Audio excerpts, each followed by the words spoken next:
రీసెంట్‌గా ఒక important survey వచ్చిందండి. మందులు, చీటీలు. ఆ డాక్టర్ గారు ఏమి రాస్తాడో భగవంతుడికే తెలియాలి. ఆ మెడికల్ షాప్ వాడికి మాత్రం తెలుస్తది. మనకు తెలియదు కదా!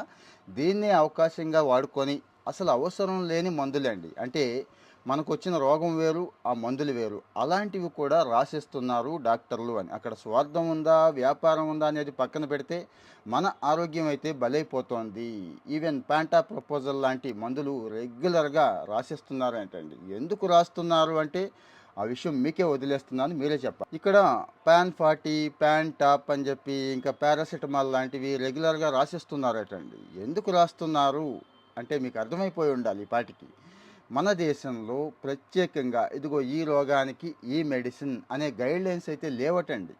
అమెరికా ఇలాంటి దేశాల్లో ఉన్నాయి కానీ మన దేశంలో ఇప్పటికీ కూడా పర్టికులర్గా ఈ రోగానికి ఇవే వాడాలి అనేది లేకపోవడం వల్ల మన డాక్టర్లు ఈవెన్ ఎయిమ్స్